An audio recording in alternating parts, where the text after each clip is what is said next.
Hi and welcome to episode 24 of Beating BTD, a podcast about body dysmorphic disorder from the BTD Foundation in the UK. For this episode, I spoke to Simon Antony about how the brutal bullying he suffered at school set him on a long journey with BTD, which culminated in a transformative stay in psychiatric hospital and writing a book about his experiences. It's a really interesting story of triumph over adversity, and I hope you enjoy it. Hi Simon, thanks so much for joining us on the Beating BTD podcast. How are you today? Great, thanks for having me. I wanted to start by asking about the book you've written about your experience of BTD called Stranger in the Mirror. What motivated you to write that book? My original thought behind writing the book was I've often wondered how I would tell my kids this if I ever chose to, what my kids would think of the whole BDD thing or anything like that as they grew up. And because it's such a big part of my life, in some ways I'd like them to know about it, but I didn't really want to have the conversation with them. I wrote the book to leave to them when I'm gone. And that's been a bit controversial with some people. That I met some friends of mine, they didn't think that was the right way to do it, but I didn't want that conversation with them. So I tailored it really for their reading, but it became so much more. It became therapy, irrelevant to my stay in hospital. This became the best therapy I've ever had, in a way, because I was forced to relive every single event in my life and the feelings that went with that. And to be able to put it down in words, I had to play them all out again in my head in so much more detail than I'd ever done in any therapy I've had. And I cried a lot writing this. I did. I mean, as dramatic as that sounds, I really did. I didn't mean to. I wrote every word of it sitting in Costa over the months I wrote it. And so many times the staff who got to know me, I even got a Christmas card off them. I was in there so much. Kept coming over and asking me if I was all right. And I kept saying to them, I'm writing my book. Yeah. But yeah, it just became so much more than just something to give to my kids, you know. Yeah, the biggest help for me I mean, not from a BDD point of view, but from an acceptance point of view. And when did you write that? I wrote it about 5 years ago. So how Maybe would you 4 years say that your life is now compared with not just when your BDD was at its worst, but also sort of when you were reliving those experiences in writing the book? How would you say daily life is now compared to that? The biggest change is, going right back to the beginning, I couldn't even say BDD. It was so shameful. I just couldn't do it without having a meltdown. It was crazy. As time's gone on, I've spoken to a few people about it, but my book has taken away the shame behind BDD for me. And I'm now able to talk to people about it and be okay. You know, I own everything that's in that book because this is what happened to my life. And I take so much more strength from that. But now I'm really open about talking. We couldn't have this conversation before I wrote my book. I just wouldn't have been able to. It's just been such a big transformation in my thinking about BDD. And about what happened to me, and that just acceptance of what happened to me and it be okay. I didn't see that coming. It wasn't the intention at all. I didn't see it coming. That's just how it didn't come straight away either. It's just come from giving my book to people I've met that have BDD in their lives or someone in their life with BDD, and the feedback I've had from them, et cetera, and people asking for my book. It's just therapy for me. I've given my book. I don't make a profit out of it. It is on Amazon, but and on all the other things. But I don't tell people it's there unless it's someone with BDD, and then I send them a copy anyway because it's therapy for me, for other people to read it. Absolutely, yeah. So how did you get here then? How would you tell us if you were sitting down with me now in a cafe instead of over Zoom? Sure. How would you tell me your BDD story, where it began and how it manifested itself and how you got diagnosed, the whole kit and caboodle? Sure. Okay. That's quite a long one, but yeah. Okay. Feel free to stop at any point and have a breather. Sure. Yeah. It is a story I've told many times because people seem to have a real stumbling block with how they get into the system and get the help that they need. And, you know, I've been through there and out the other side, and the way I did it just seemed to work. I didn't know what I was doing really. It's just the way that worked for me. So from the beginning, I was just a normal kid. I was a scruffy little git. I used to be always outside playing cricket and football with my mates, and all through junior school, I was just a happy kid, just a normal kid. and never gave body image of any kind a thought. But it all changed. It changed. I know the day it changed. Me and a friend from junior school, we were going to senior school and we were going to be in the same class together. So day one of senior school, so I'm 11, it just changed instantly. We walked in and I clearly was very innocent. I'd never seen bullying, experienced it, thought about it at all. And from the minute we walked in to the class on the very, very first day, it started. At first, it was comments, ribbing and just abuse about every aspect of how I look, how my friend looked, how I sounded, what I wore. And every day it just got worse and worse because I was a little kid. I didn't fight back. I never ever objected. I laughed it off. So I was easy pickings for them. It was just a bit of fun, I guess, but it led to so many people having that bit of fun with me and my friend. He got it in different ways. He was a bit overweight and he spoke really posh. So he got it for that. And in the town I lived in, posh wasn't really, it stood out. For me, I had a lisp. I didn't know I had a lisp, but I did. It was my hair. It was my clothes. I had spots. It was everything.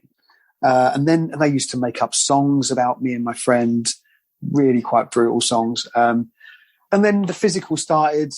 I've been kicked in the face. I had bags thrown at me, chairs. I've been kicked in the privates and they laugh it off and I laugh it off. And it got to the point where I became very angry outside of school in my bedroom.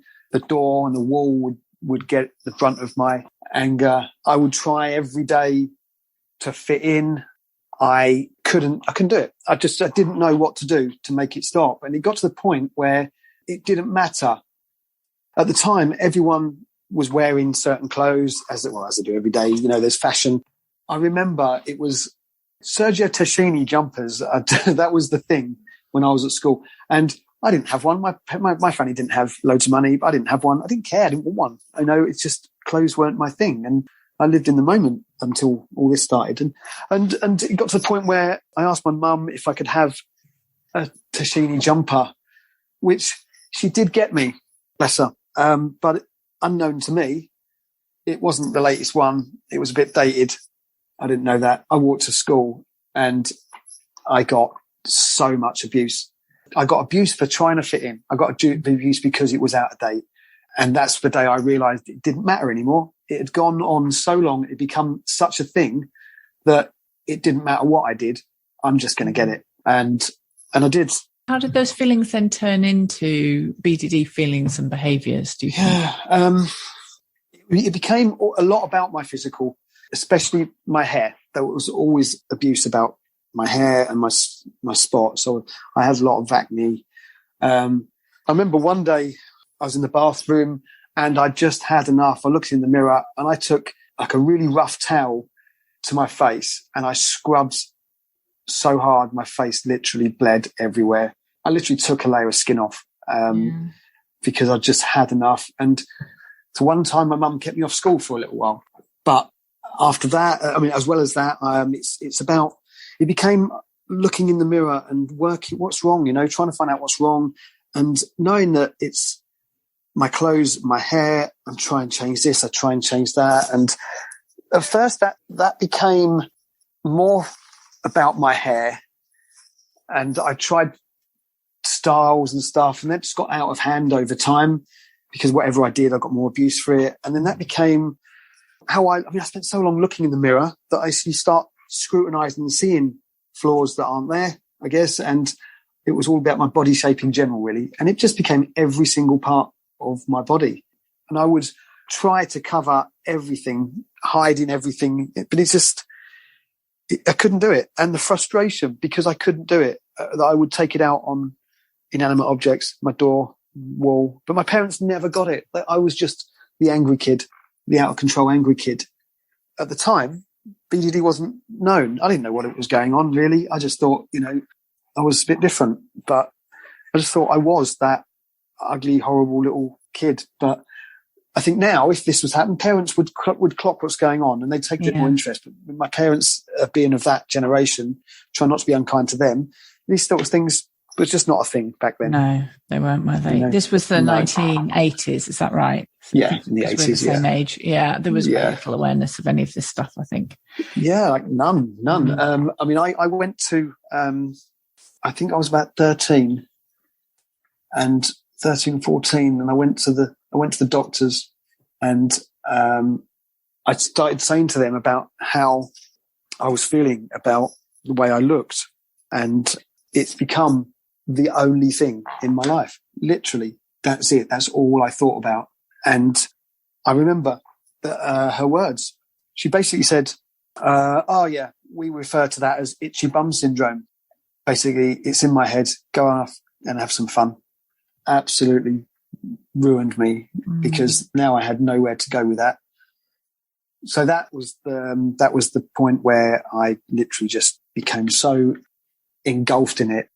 But I still went to school. I still went, besides everything that was going on, both in school and in my head, I still went to school. I still did okay at school. But, damage was done.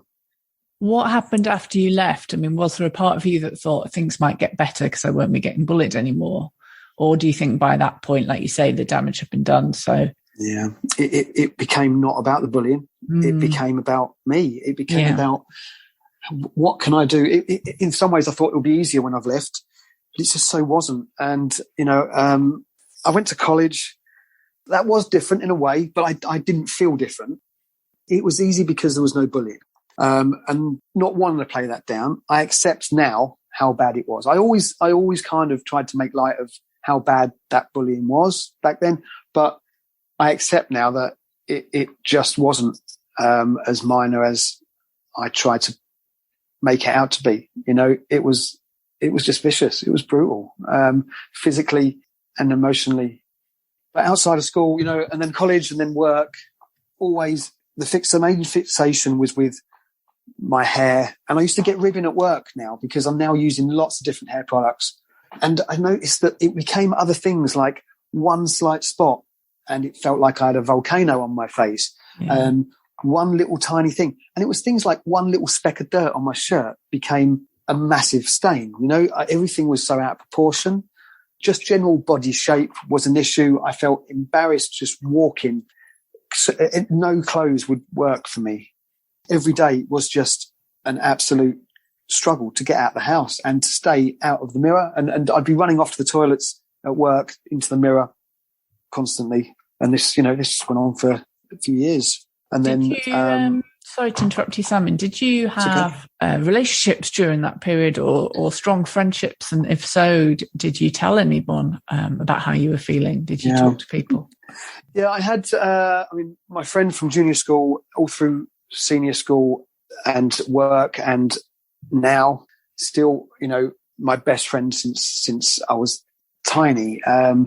He actually read my book only about 6 months ago. Wow. And he didn't know that it had affected me the way it did. He got it like I did. He didn't get so much the physical because he was a lot bigger than me, but it changed him in a different way. He gave him the push to be better than them. I basically stuck my head in the sand and rolled over and had my belly tickled. It affects everyone differently. I get that. I'm not jealous that he did that. I'm proud of him for doing that. But, since he read my book, he said such kind things about it as well. They just didn't know because I didn't tell anybody. I made a friend at college, a really close friend who is still a close friend now. She has no idea. And my first proper relationship was with my kid's mum. And she, to this day, doesn't know. We're not together now. We've been together for a long time. But, yeah, that became a bit of a problem. Intimacy was a problem, but I hid that and just, you just try and kind of get on with it. Lights off, avoiding if I can, that type of thing. But during that relationship, I suddenly started noticing that my body was changing a bit. And I noticed that my chest area was becoming a bit odd, and I became obsessed with it.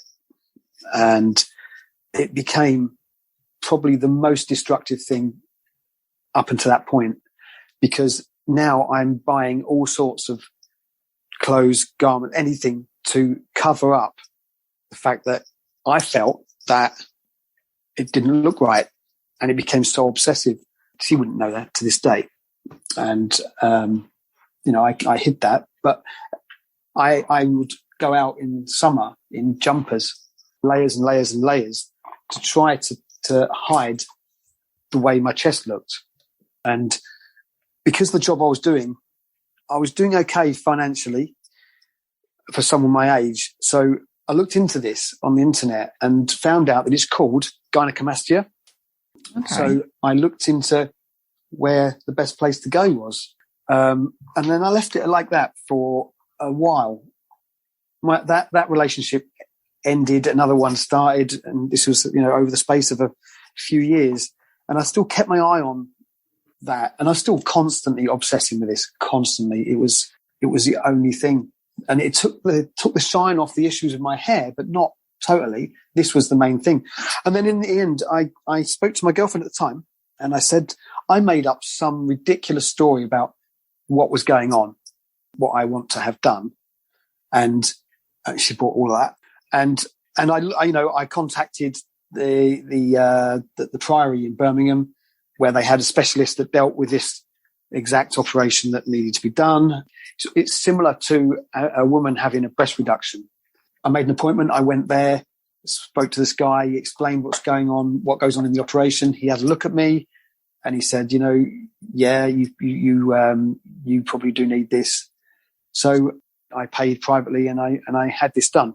I didn't tell anybody. My girlfriend knew I was there, and so I stayed at hers for about a month or more, and just avoided everybody else. She was in a different town, so I could get right away. So I had this operation done, and to be honest, once it had all calmed down, it was never an issue again, and to this day is not an issue. I have a couple of bad scars because I had a bleed as I woke up, and they had to stick me back under and put a camera in and see what's going on, and they damaged a bit of tissue. Mm-hmm. But so I have a bit of scar tissue and actual scars. But when I realised that there was a problem here is when overnight it just moved again.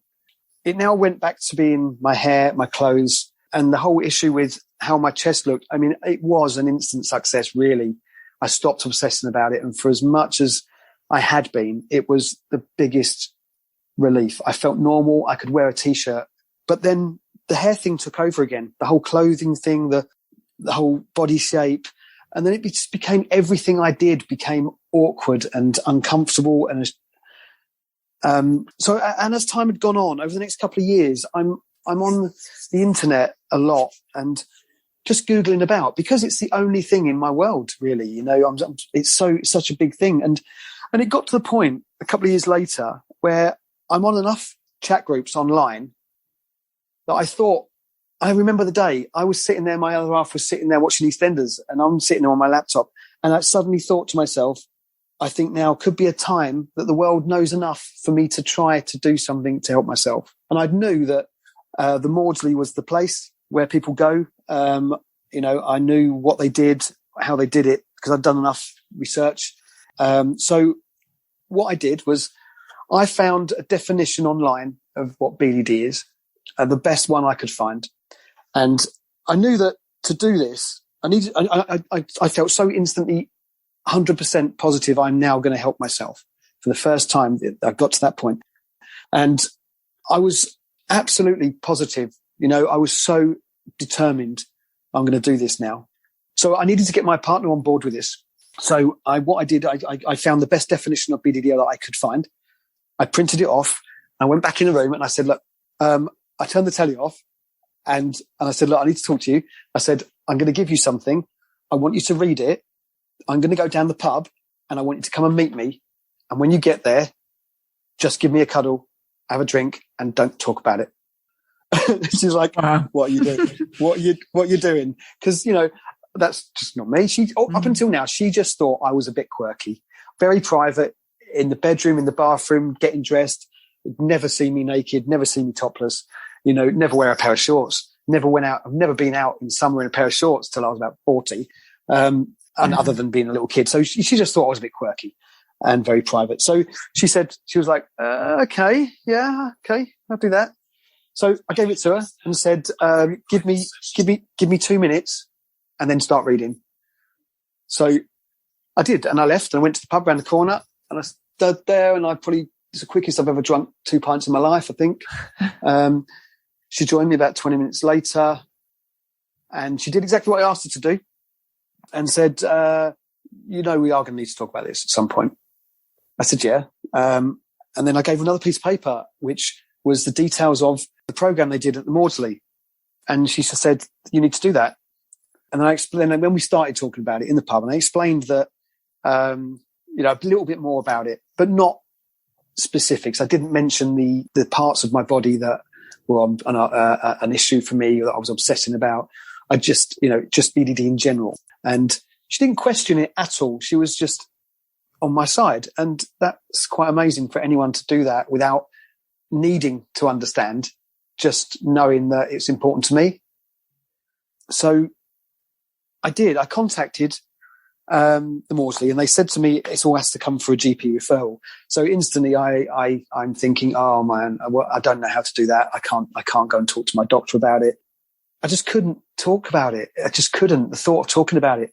So what I did is I took the definition of BDD that I'd given to my partner. I printed off everything I could find about what it is, how it affects people, where to go, all the details of the Maudsley. And I phoned up my GP and I said, can I make an appointment for the youngest GP you've got? The reason for that was I think younger people would get it more than the older generation of GPs. And they thought that was a bit odd. But I said, look, there is a reason for that. It's not weird or creepy, So they did. They gave me this appointment and I asked if it could be preferably female because, again, I think women would understand body issues, whereas men maybe didn't talk about these things. So male GPs, I don't know. I just wanted to give myself the best opportunity to do this first time. So I got an appointment with this lady doctor and I walked in. Up until this point, I'm never comfortable around good looking people, confident people, well-dressed people, everything I'm not. And I walked in and this GP, to my absolute horror, was absolutely stunning. And I thought, well, that's not helping me really, but so I sat down. She said, how can I help? And I said, right, I need to show you something. I can't talk to you about it. I want to show you. And at the end of it, I'm going to say to you, I need to go there. Can you refer me? Hopefully you'll say yes. I'll say, can I leave? And then I'm walking out. That's pretty much word for word what I said. And she said, okay. And sort of frowning a bit, thinking, what am I doing? So I gave her the paperwork one after the other in the order that I wanted her to read them. And she did. She read them in detail. I was in there for quite a long time. And then she put them down and looked at me and I think she was waiting. So I said, I want to go there. She said, okay. I said, can you refer me? She said, I can. I said, can I go home? She said, you can. And I left. And it was as easy as that. And I'd love to this day to meet that GP again, because she put me on the road. If she'd have been anything other than 100% compliant with how I needed that to go, it just wouldn't have happened. If it had been a guy, not going to happen. An older person wouldn't have got it. And if they wanted to interrogate me about BDD first, I'd have run a mile. So if I could ever know who that GP was, but obviously that can't happen. So she did. She referred me to the Maudsley. I had a call a couple of weeks later, who spoke to me. I had to discuss it a little bit. And I explained how I was finding it really, really difficult to talk about it. They made me an appointment for an assessment. I went into the Maudsley, had an assessment. It was really, really difficult because I couldn't talk about it. But, they started me on this program of therapy, CBT, once a week. At the time I was working in London, I have to go across London to have my therapy. It was taking me forever. So it was like almost 3 hours out of my day.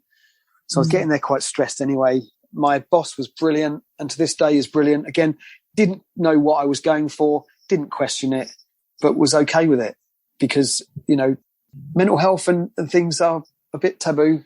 So he was okay with that. But it became very obvious that it wasn't really working because I was just so stressed out flustered because of the time it taken me to get there and that. And my therapist said, she said, look, I don't think this is enough for you. And then she started telling me about the Bethlehem in Croydon and Beckenham, and explaining that they do this program of an inpatient, very intense. It's a big change in your life for a while, but she thinks it would benefit me. And she's saying, I can't guarantee you'll get in. It's quite a tight program with not many people on a long list, but they will assess you if you want me to refer you. And instantly I said yes. Didn't think of how that would affect my life, but I said yes. And then I had a phone call within a matter of weeks offering me an assessment. I went to the assessment and I met Dr. Veal. Anyone with BDD in this country knows Dr. Veal and a couple of other people. And I had my assessment and they score it. And that was the end of that. And then I got a phone call saying that I'd scored almost maximum. And not only will they accept me, they'll accept me now. That was kind of realization that I wasn't crazy. And that was like the biggest relief ever in my life to that point, because everything up until then, I felt so alone and isolated, the whole BDD thing, that suddenly someone believes me. So they explained what has to happen. You come in next week, they said, but you stay for 3-4 months. You go home every now and again when we tell you can go home. Other than that, you don't. And I was like, oh, okay, wow, that's heavy. I went home, spoke to my partner about it, and she said, you're going to have to do it. We talked about how that would work with work and my kids and friends and whatever else. We came up with that I would go to work and talk to HR first and see how that would affect me financially and with my job, which I did. And HR were very good about it. And I explained to them, I had to tell them what I was doing. I told them it was OCD, which, is not a million miles from the truth, but, it's what people would understand. If I say to someone OCD, people don't say, what's that? And you go into the whole embarrassing, shameful descriptions. BDD would have been that. And I wasn't prepared to do that with a random stranger, really. So I said it's OCD related. And she was okay with that. And she said how this works is, you'll go full pay, half pay, and then no pay over a period of time, but your job is safe. So that was okay. And then we talked about the kids and basically concocted this story that I'd taken 3 months, like a job share thing, to move colleges. I was working at a university at the time, to go to university down south for a while and stay there. I'll come back every now and again at a weekend. That was the story I gave people. And that kind of worked for everyone across the board. But I couldn't get my head into coming next week. So I asked them, can we just give me a little while? And we delayed it for about a month. And it was just come after Christmas. I thought, perfect, I'll start the year at the Bethlehem. And I did. And that's when I met my therapist on day one, my therapist, Tara. And again, the minute I saw Tara, I thought, my God, why are all these pretty people around me? She was stunning. She was, and I was like, why? Who's doing this to me? Anyway, so, and that was it. That was where the therapy really started. What did it consist of then? And what did you find really the most useful of the things that you tried there? It's 3 months, the program. Day one is they take you around. You meet the occupational therapists. And I met some amazing people, absolutely amazing staff. My therapist and my OT, Joel, his name was, have probably been my saviour through BDD. And they walk with you through everything. It's CBT, it's full on. And after your CBT, you can leave, but you're there willingly. You're not sectioned. But in the evening, you're in a house with a dozen other people and you fend for yourself. And then next day you do it again, and you have regular therapy, regular There's programs in there for whatever it is, just woodworking and all sorts of things that you have to do in certain ways because of your BDD. And then there'll be things like my therapist would give me a certain amount of time to get ready in the morning. And then she's coming in, and they build that up, less time. And then some days it was you're staying in bed till I come and get you. And then when I come and get you, you're coming out in public looking like you do. And you've got to sit with it and fill your day with it, and that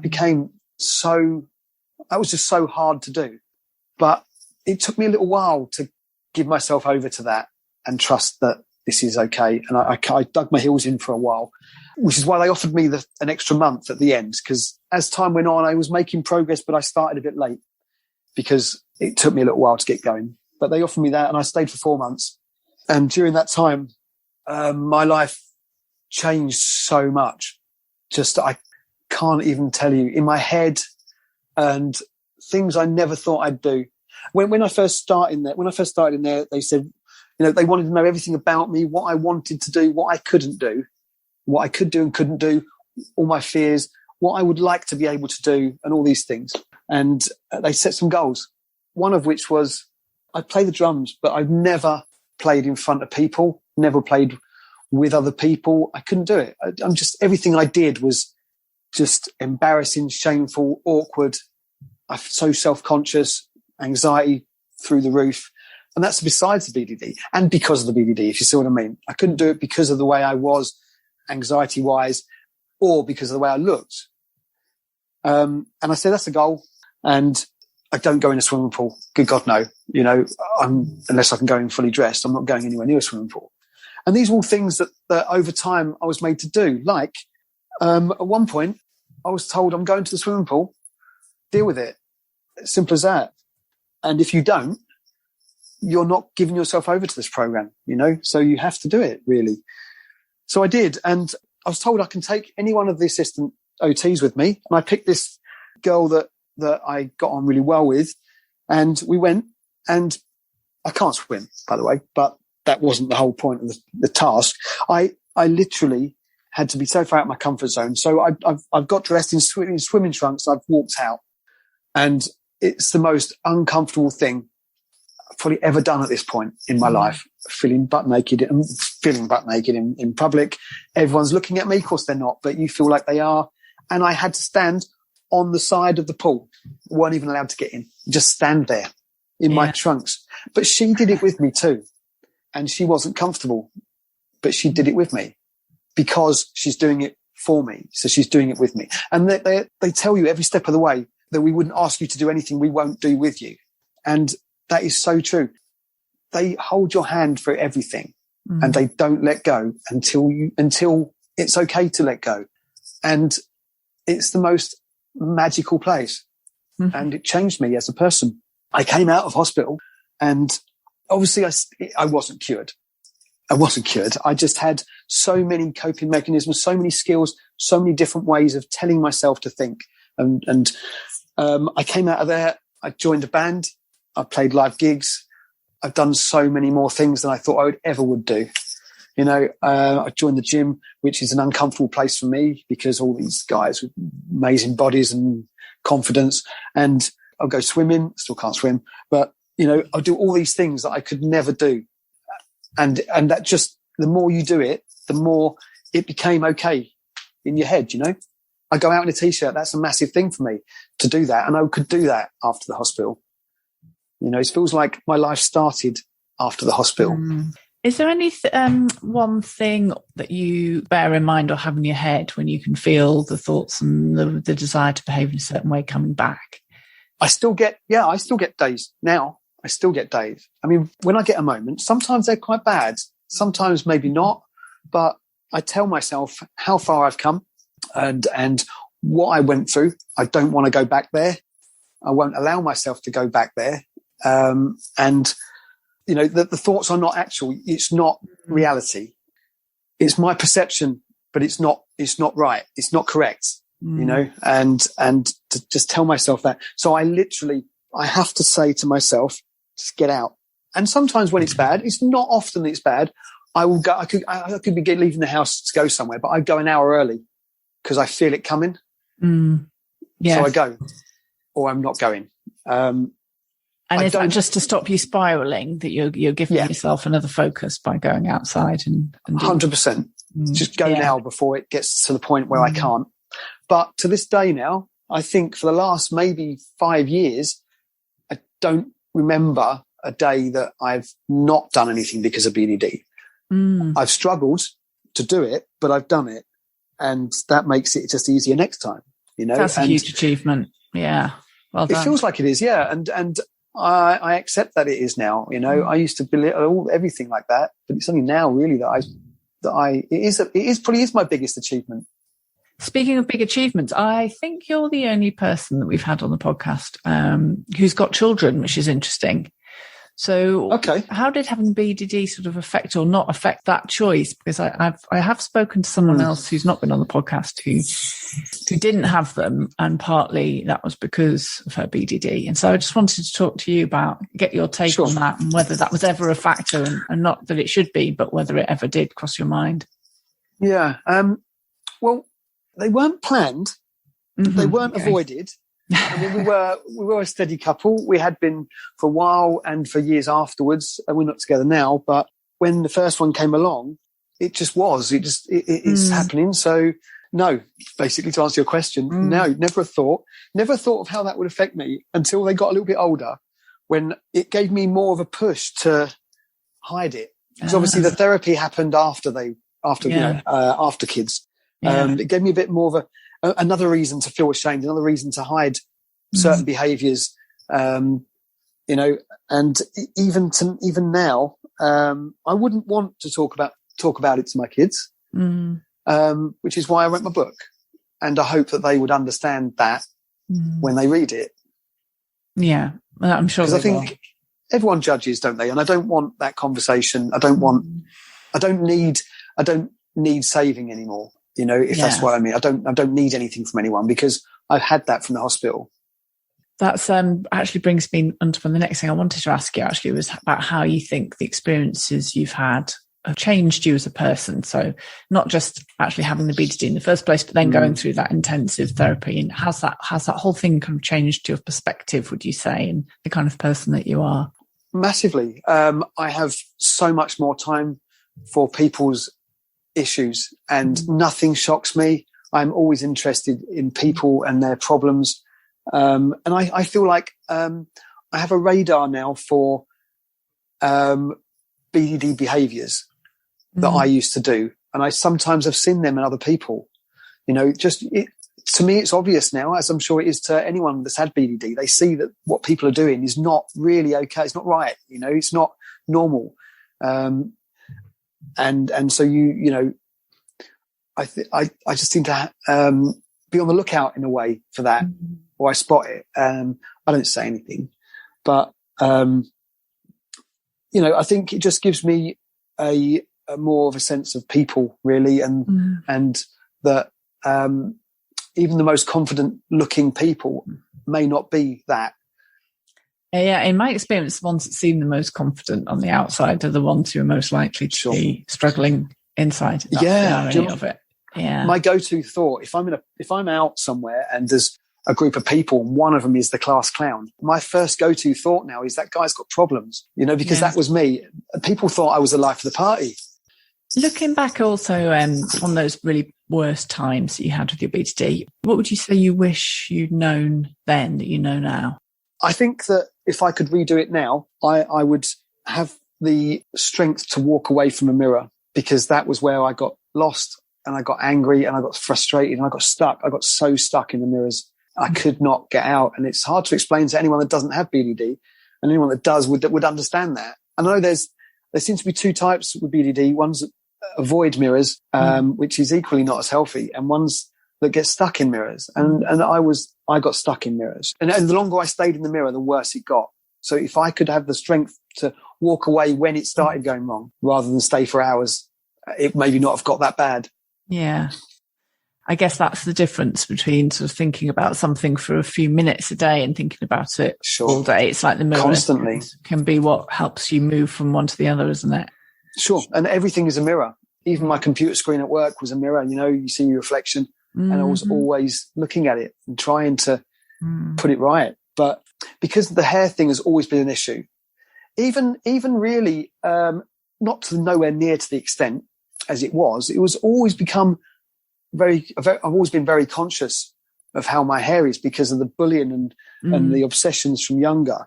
When I moved a couple of years ago, I decided I'm never getting a haircut again. Not because I hate hairdressers, but I did. I just thought I'm going to have long hair because I can't look after long hair like you can short hair. I will have to be scruffy. I'll have to go out in the wind and it go everywhere. You know, wind was my nemesis before, as was rain. So I did that. That's kind of like me telling myself that I can deal with it now. I could not have dealt with that before the hospital. So now I have long hair. It's scruffy as hell. And I'm okay with it. I actually quite like it. That's my win for me. My personal win is that I could do that. So that shuts the door on those issues, you know? Yeah, exactly. A bit rebellious in a way. Yeah. One final thing I wanted to ask you, Simon, was if you were sitting now with somebody who's maybe 13 or 14 or any age and feeling really, really bad at that kind of worst point with BDD, what would you say to them? What advice would you give them, or what words of comfort? I would love someone to have said this to me when I was 13, 14, that this isn't always going to be like this. You're not on your own, and that, which is the most important thing. You are not alone. Everyone else is alone, you know, so together, all these alone people, because they don't talk about it, but really you're not on your own. Just, it's, you know, this is why things like this podcast are so good for people to become more open about it and realize that they are not alone, and they're not, but you feel like you are, and that there is an end to this, and it doesn't feel like there is, and it can be different. I'm 50 now, and I do feel that, again, this podcast is important to me because there's a lot now out there for BDD, but only for the youngsters, which is good. I mean, you get it early. You wouldn't get to 50 and still have the major issues that you could have. You know, get it early. I get that, but there are some of us that didn't get that to that. You know, we were young before this kind of thing became so known. So it's nice that it's being brought to the public eye that there are people a bit older that suffer with this as well. But the main thing is that it can change however much you think it isn't going to ever change. It does change. And I didn't believe it, even in the hospital. I didn't believe it, but it does. Brilliant. Thank you so much, Simon. It's been really interesting to hear your story. Thank you. And I'm sure it'll give lots of hope to people who are in a similar situation. So thanks a million. No, you're welcome. Thanks very much. Thanks again to Simon for his openness and honesty, and for representing, as he says, people who have treatment from BDD maybe a little bit later. To hear more episodes, just search for Beating BDD wherever you get your podcasts. You can also leave us feedback by following the BDD Foundation on Instagram, Twitter, YouTube and Facebook. I'll be back with another interview soon. Until then, please remember that this podcast isn't therapy, so do seek help from a trained professional. Thanks for listening.